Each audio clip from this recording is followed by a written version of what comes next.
gracious introduction, and thank you all. I'm not used to getting claps. And thank you for your receptivity. It's one thing to go into a group and speak to a group where you don't know anyone, you don't know who's going to show up. And I even expected a smaller attendance today, but thank you for your enthusiasm, and those of you who've already spoken to me about wanting to hear more about poetry. When Ernie first asked me to do this, because I gave up my seat to him, and you're doing such a rocking job getting speakers, and then I thought, because I had him to speak once, he asked me to speak, I thought, okay, I have to say yes, you know, 'cause I know what it is to get a speaker, but he was being sincere. We want to know about Poetry 101. And what I'm going to do is a little something different. I know I can't do a crash course in 20 minutes or 30 minutes if I can even do that. I'm generally, when I do poetry writing workshops, and I have retired from teaching, but I find myself, people are wanting to learn to write poetry. And I'm teaching everywhere from seasoned published poets to those who have written their first poetry under me. And those are generally an hour and a half to 2 hour sessions. So I can't do that today. I can't even start talking about bare bones, but I am going to give you some prompts. I'm going to give you some homework to try to inspire you. But what I really want to do today is to convince you that poetry matters and that there's power of poetry and vitality in poetry, and it can matter to you if you don't consider yourself a poet. You've never written poetry, that it can pay off and enhance. It could be in your toolkit as a writer, even of prose. So I want to really be a cheerleader today. That's basically what I'm going to do, because having slated speakers before and been inspired by the many speakers the first time I walked into this space in January 3 years ago, do the math, whatever that was, 2022. One of the most awe-inspiring things was that there's always someone who tells a group of writers what we can do to enhance our ability to write. And that tells me that this group is not complacent, that you're open. And that's what I want to speak to, is that openness. Now, I do know that we have published poets in the room, and Art is someone I admire so much. And he's actually even written a blurb to my third collection, and it's got a couple of works coming out. I mean, here's someone you should be reading his books and checking those out of the library. David, I'm getting to know. David's even showing me some brand new poems today that's going to come in a second book. Victoria, I'm in awe of what the work you did in editing and collecting your mother's poems posthumously, and such divine work, beautiful, exquisite work, in honor of that. I've read your poems in that wonderful book that he's telling all the ladies about, that she has embedded, Nancy's embedded poems inside her prose. Then there are others who run from our books when you try to check out books from the library. It's like, I don't do poetry, you know. So I'm actually speaking to a mixed group of people who are scared of poetry and people who are published poets, right? So I want to kind of join us and bring together and remind us that poetry matters. And I want to frame it not just as a cubbyhole genre, but as a linguistic lens that can shape all writing. So that's where we're going. So what is poetry really? It's not just rhyme or meter. In fact, it doesn't even have to rhyme. And that shocks people to know. I write free verse poetry. I'm so inspired by the likes of Walt Whitman and Wendell Berry and folks like that, but I love to read my Shakespeare sonnets too. And David, I love yours. So it can, but it doesn't have to. It's a way of seeing, distilling, and expressing, and actually making the reader work hard. And because it has emotional and intellectual compression.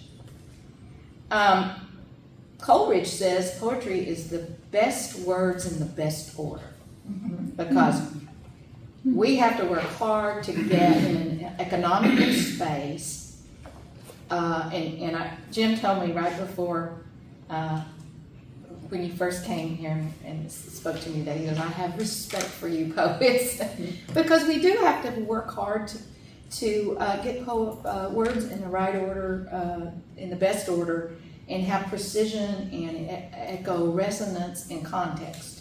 And do that in a limited space. Often it can be a tool to say, because of those things, what prose can't. So it comes from the word, it's a Greek word, poiesis. You might have known that, which means to make.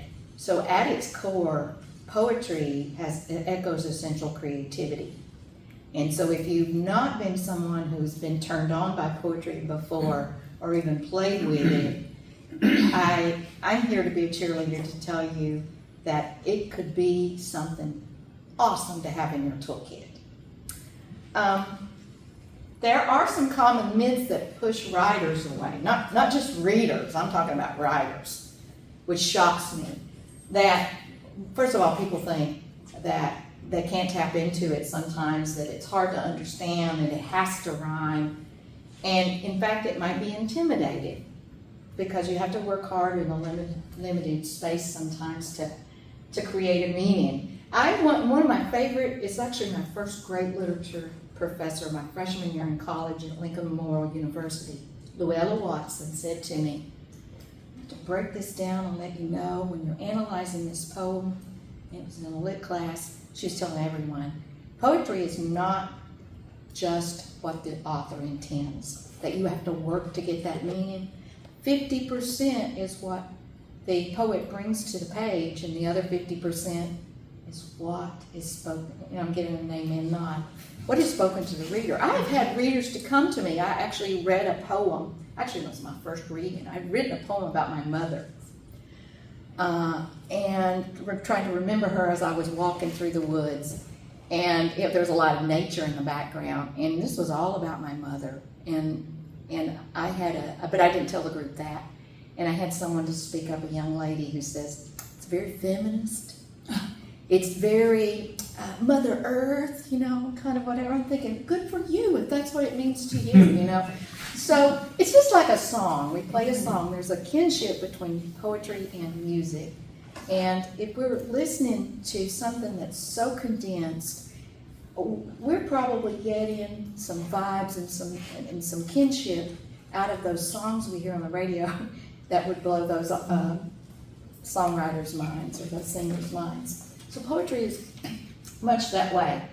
Sometimes people say it's just for academics, it's just for elitists. Well, I want to debunk the elitism, because all you have to do is look at Kendrick Lamar, who won a Pulitzer Prize for poetry for his hip-hop lyrics. The great Bob Dylan, who wrote a book of poetry called Tarantula.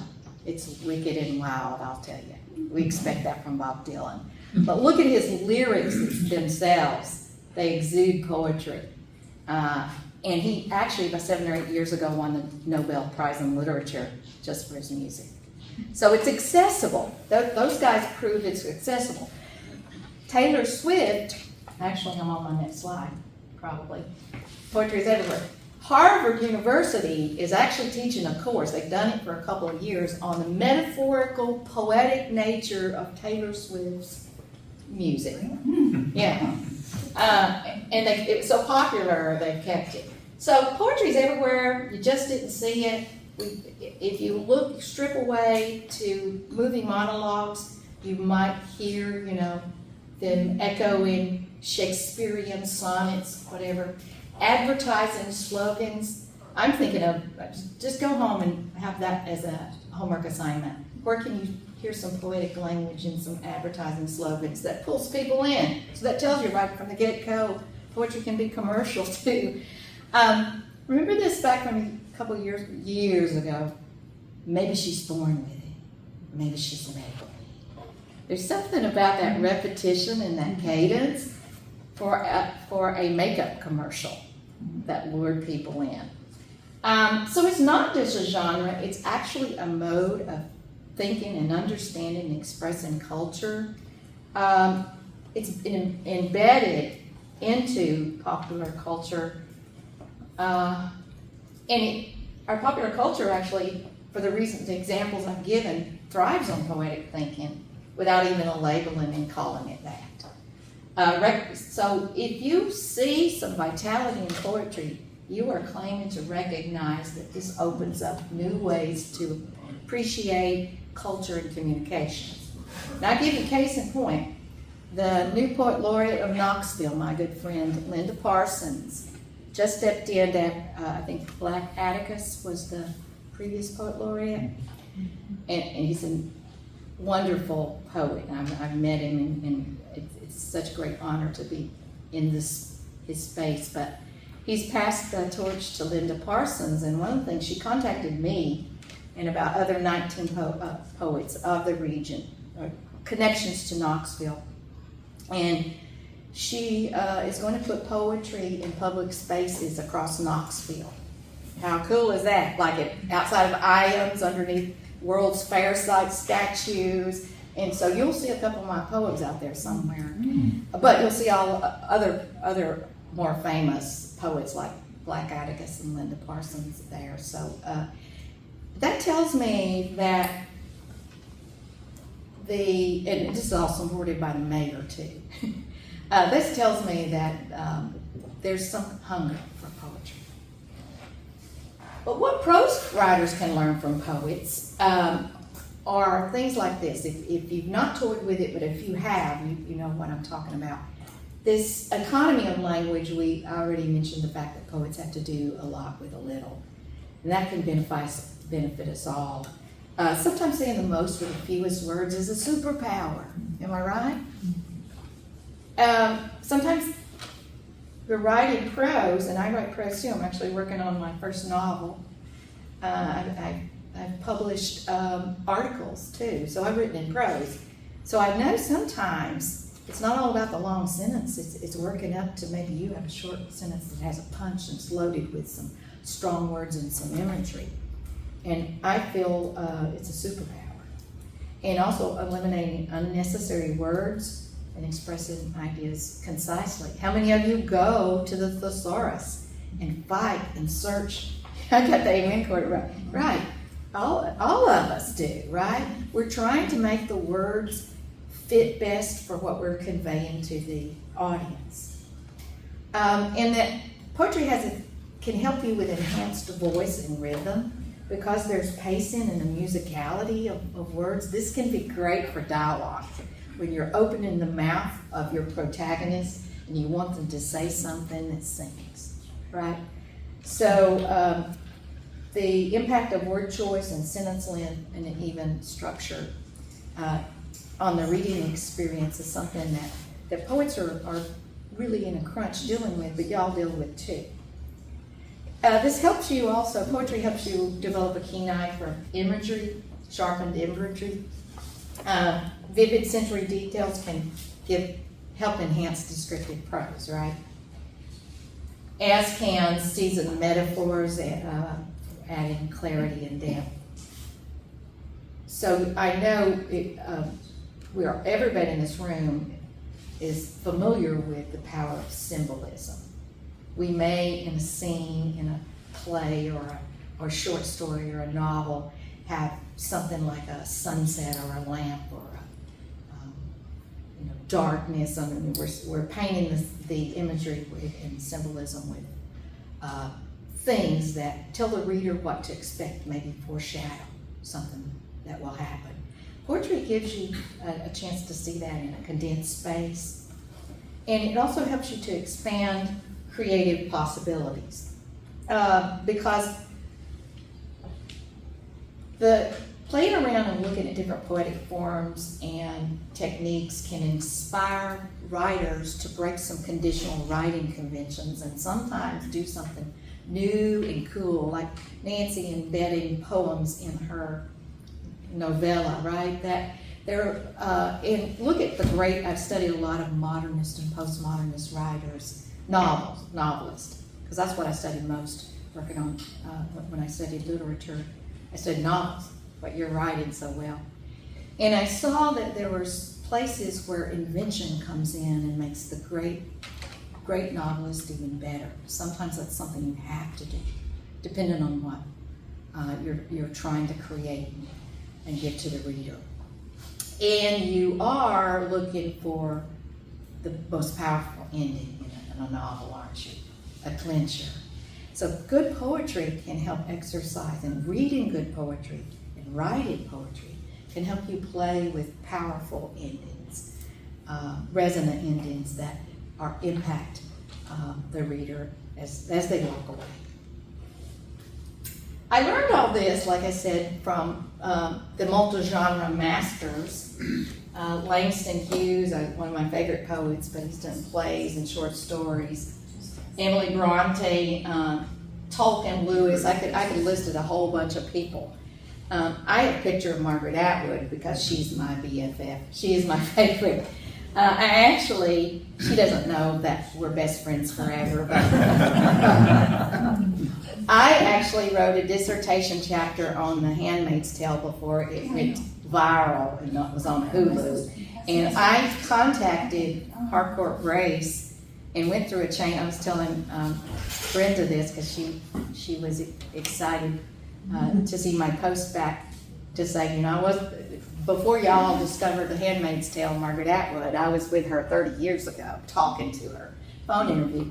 But I had actually called Harcourt Brace before internet, and before you could find things. I just got information, call information, and they got me the number, and I went through, transfers after transfers, and I finally got a box that says this will go to Margaret Atwood somehow. And her assistant called me months later after I'd forgotten about it and said, Margaret will do an interview with you. Be here at such and such time. It was a phone interview, and I taped it, and it's been published. I never would have imagined that The Handmaid's Tale would have resonated, and it should, with people like it. And I had to fight for it back then.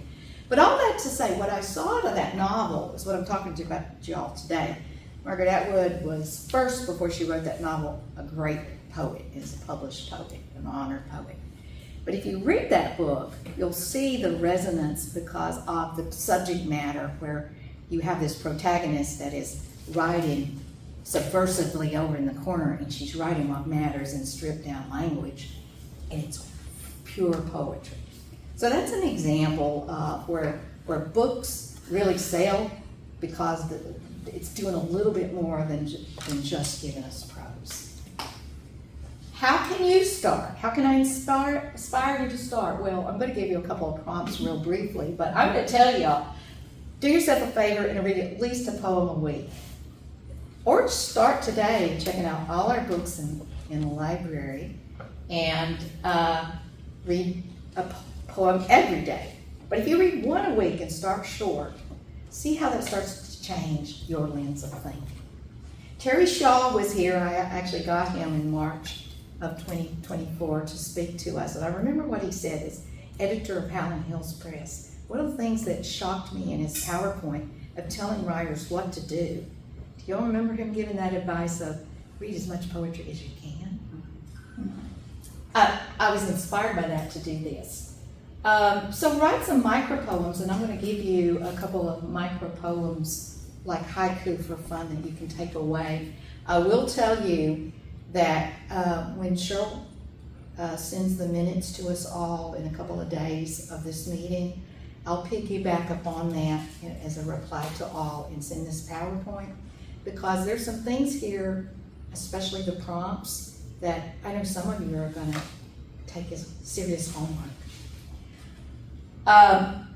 So some sources I encourage you to go to, poetry.org, and that offers a vast collection of poems if you like to read. You say you're sitting, in a waiting room waiting for a doctor for an hour sometimes, they overbook. And you thought, I'm going to take Danita's challenge seriously. I want to read a poem. I go to poetry.org, read one a day right there on your phone. Poetry Foundation is good. It's dedicated to promoting poetry, but it also has a wealth of interviews and author information. if you want to go deeper, and you want to explore topics like assonance and alliteration, which a real Poetry 101 session would do, right, and meter. Poetry Archive is a charity that has recordings of famous poets like Robert Frost, who famously also spoke at JFK's inauguration, right, as U.S. Poet Laureate.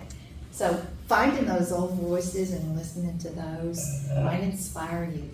Poetry 180 was created by the Library of Congress, and that is a way to explore diverse poetic ideals and styles. So if you are curious about exploring more about the Villanelle, for example, or a sonnet, you can go there and search. And Hello Poetry is just almost like Hello Kitty. It's a very user-friendly community where people from different levels of creation are bringing their work and sharing and breaking bread with each other. Also, going to where poets are in those public spaces, like I said, wait for that. And I'll send you the info. Those poems to start hitting the streets of Knoxville, and share that with people and say, Knoxville's caring about poetry. We're suddenly seeing it's on the streets. Go to poetic readings by poets. There are several in the region, and I was actually at Union Avenue on Friday night and spoke. We had a small crowd, but I still think the audience gets something when they go.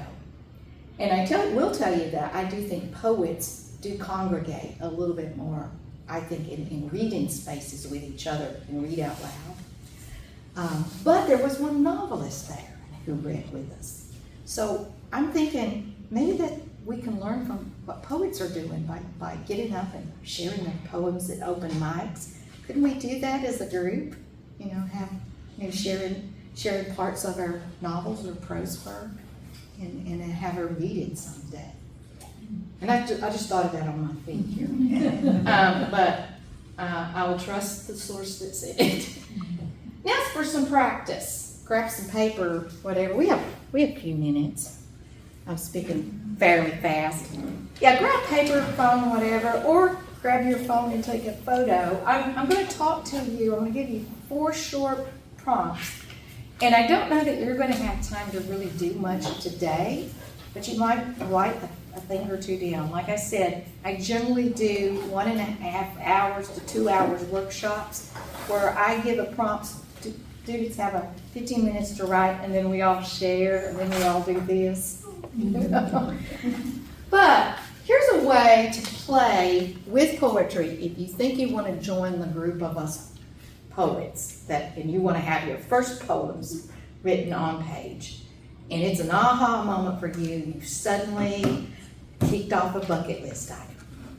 Okay? For those of you who are already publishing, this is just a way to do more. This next poem, or this first poem, I taught this in a poetry writing workshop, and the author happened to be in the room, Jane Hicks. And I gave a prompt to set all this up, and she went home and wrote a poem, and she texted me back a little while, and she says, I already sent that off, and it's published. So I inspired the poet from her poem. Here's what I get from the great Jane Hicks poet. She's a Kingsport poet, one of Appalachia's greatest feminist, I guess, poets or female writers. And she takes this abstract concept that you could do, right? Let's say love. Let's say you're working on a scene in a novel and you're trying to flesh out some stuff about love and how you're going to convey all that. And, you could put your sexy imagery in a short poem. You could list some things, right?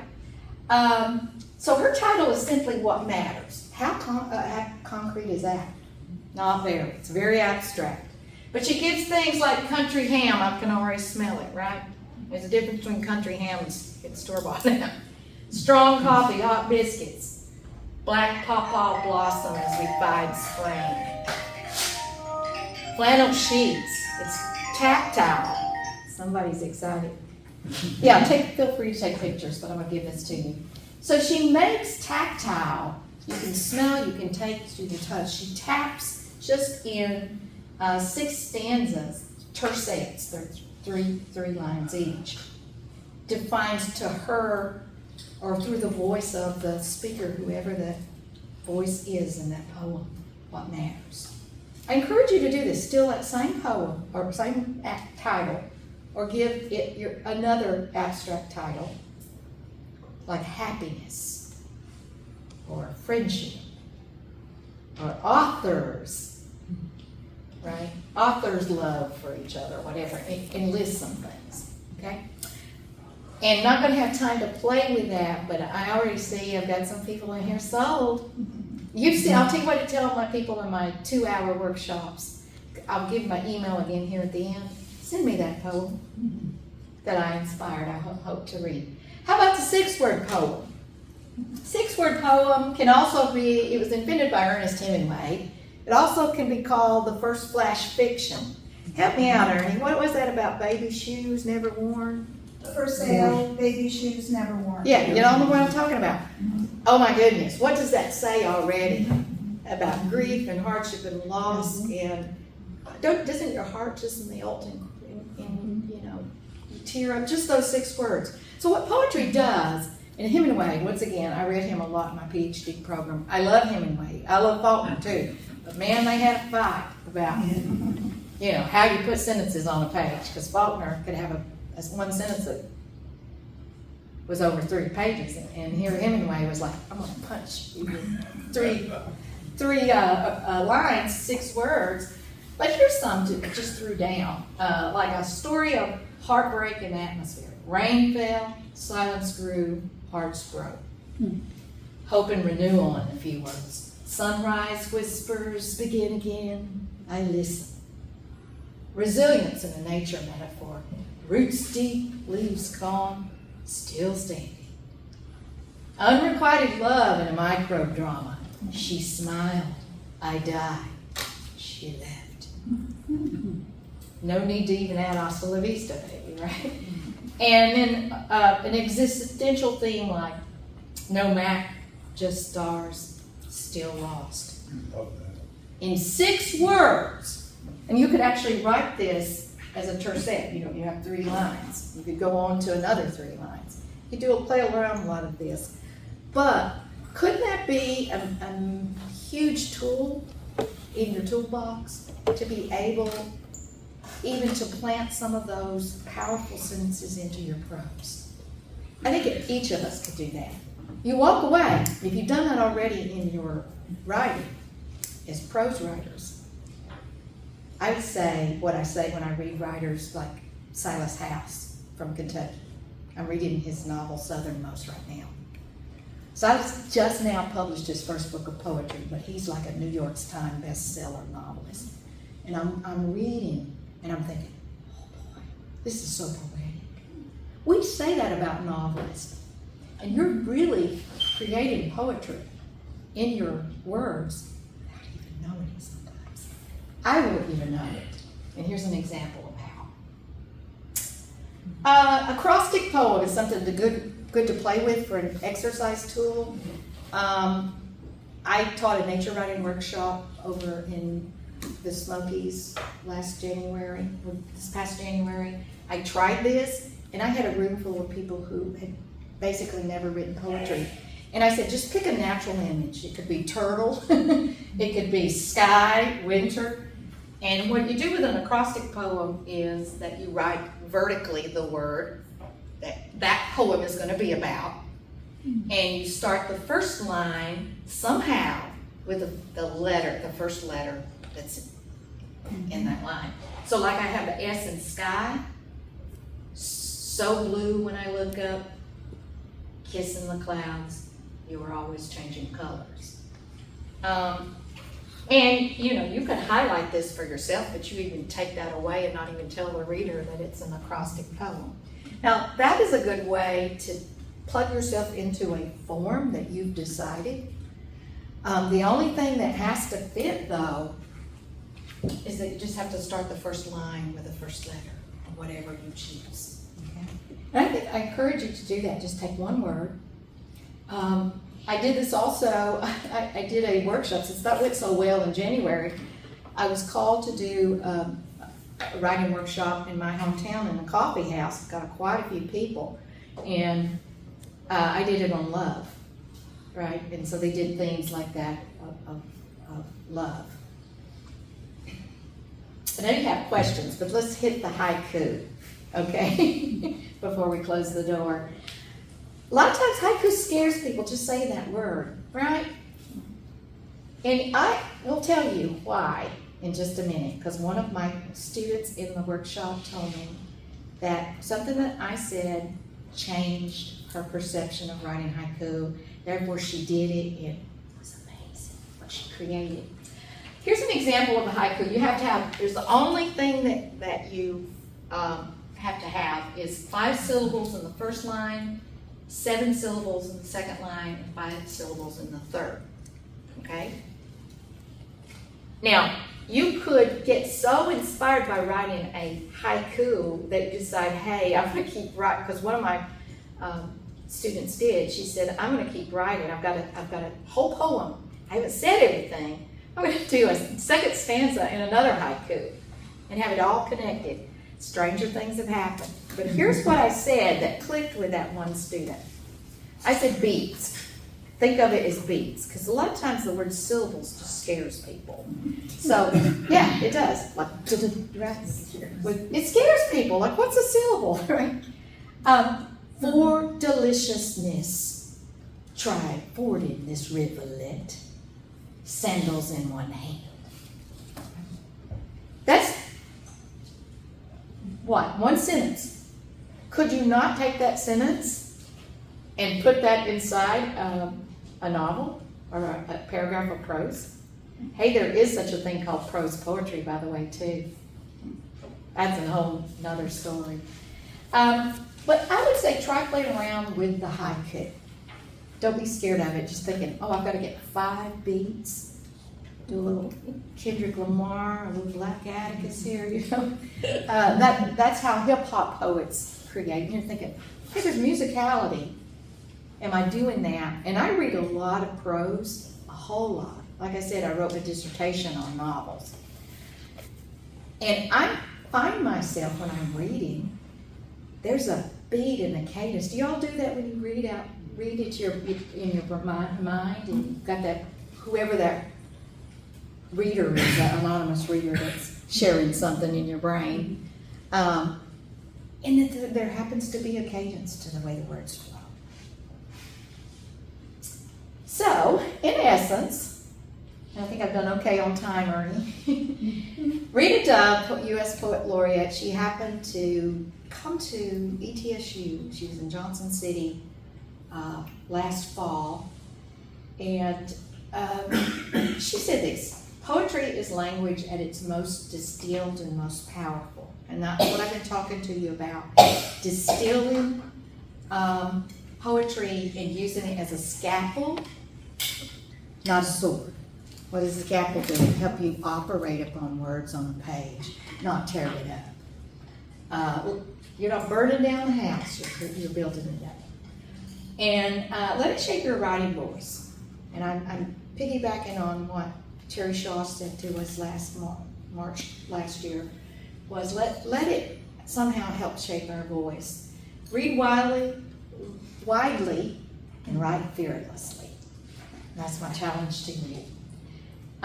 Entertain questions or comments or aha epiphanies, and if anybody has written a 6-word poem and wants right now to read it aloud, we'll let you do it. So you can go to my website, danitadodson.com. My Gmail, which is also embedded in all the emails that come out from the group.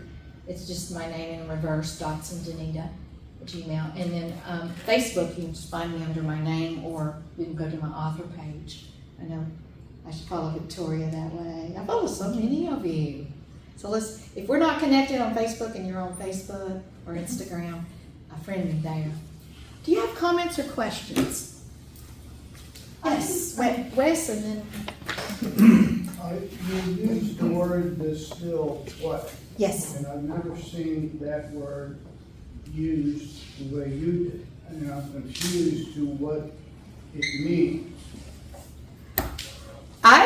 That goes back to that compression and that conciseness, and I don't mean that you're getting to the essence of something, and you're using fewer words. Because what is distilled perfume or distilled liquor or whatever? You're taking the essence of a thought, of an emotional moment, or even a character you've created who is a speaker, and you're pulling it down in a space where it has an essence that has a little punch. There's some bite, like some good whiskey and some good Coco Chanel perfume. Yes, and I think, and Kate had one too. 2 comments. One, nice job. Really. Thank you. Well done. There's a YouTube channel, Button Poetry. Called what? Button, Button, Button Poetry. It's poets reading their own works, and there's, you know better than anybody probably, there's something about a poet reading their own works. Yeah. And some of it's angry, and some of it's tender, and some of Yeah. it's powerful, and some of it's funny. There's a wide variety, a lot from poetry slams and that kind of thing. Yeah. It's Button Poetry. Button Poetry. Write that down. I'm going to go write down as soon as I can have a pen. Thank you, Jim. Okay. There's a couple poets I follow online. Billy Collins. I love Billy Like, Collins. used to have, used to read his poetry out loud. I don't know if he still does that anymore, but I followed him for a while. I've lost track of that. And another poet named Brian Bilson. Bilson Yes. does a daily poem. Sometimes he brings up his old one. He's exquisite. There is a Facebook page called Poetry Lovers, and there are some great poets there, and there's some stuff in there that, you can tell they're maybe their first poem. I love it. I have some people are giving some resources. I also have a very practical application for poetry. I was at a bar in Austin with my son, and my son had told the bartender that I was a writer. And the bartender said if I wrote him a haiku, he'd give me a free drink. There you go, folks. You talk about distilling. I think I could do that. And he gave me a drink, and he put the napkin up on his little bulletin board. I love it. More reason to write poetry. Yeah, free drinks. Yes, Have you ever read the screenplay writer Joe Esterhaus? I haven't. Highly recommend it. He Okay. wrote Basic Instinct and a bunch of movies back in the 70s. He was the highest paid writer at the time. But I've read literally hundreds and hundreds of screenplays, and he used the fewest words I've ever read. And it's just exactly what you did a great job, like you said. She did a great job, and it just like inspired me because he used so few words to describe things in the screenplay. Great. We're going to have to get a list and send that to Yeah. everybody of all these tools that you are. If any of you subscribe to Masterclass, Oh, you do it. Okay. Billy Collins has a Masterclass that is incredible. And Billy Collins came to Knoxville in September, October. He did? I've been teaching Billy Collins for a long time, and my students love him. Yeah, you missed it. I did. He's still out there has a brand new collection, but he does a master class. Wow. Yes. It's all sign up. Yeah, it's good. It's good. I took a class on poetry in college. Yeah. And it was taught by Stephen Spender, who was at that moment the Yes. poet laureate of England. I know him. And he, taught the class, and at the very end, he did a personal evaluation with each person. He went into his office, and he took the poem that I'd written, and he was very insulting. He just said, "Why do you write poetry?" And it was like, what on earth are you doing writing poetry? Yeah. And I stammered out some things. Well, I love to explore rhythms and language. And he just repeated that about 3 times, and I walked out and I didn't write poetry for years. Oh, It was a horror. And I honestly very decided I don't inspiring. really like his poetry either. So. I've read Spender. I mean, he was one that I had to read for my Very doctorate. literary. And I was about to get, celebrity thing, I could touch someone who's seen someone. Now, I Oh, also like took a it. class in short story writing from a professor named Hungerford, who claimed that he discovered Solobello. And he gave me a great deal of encouragement, so I went on to write short stories. It did. Well, write a poem. You've already got I that have written. barroom heart haiku. I just wanted to thank you for a wonderful presentation. I Yes. appreciate, and also for bringing back memories of the many years that I taught poetry units to my elementary school students. And it was one of our favorite units we would do in April, the National Poetry Month. And I remember there was one day of them, on April 25th maybe, I don't know, it was called Keep a Poem in Your Pocket, a Poem in Your Pocket Day. And everyone, you had to have a poem in your pocket as you walked around the school. And I'm assigned 2 students to be the poetry police, and we made little badges. And they would stop children in the hallway to make sure they had poems in their pocket. The world needs more poetry. Everybody applaud like this. Brooke, I have a lot of fond memories. Thank you. Thank you. The world needs more teachers like you. Yeah. It was the curriculum, but I did enjoy it. One of the, I forget what we called it, but it was a window poem, and we would put a small frame on the window of the classroom, and you had to look through that little box and write a poem about anything you could see through that. So we might want to try. You might want to try. Yeah. Anyway, thanks for the Thank inspiration. you. Thank you for sharing. What else? Well, Thank you.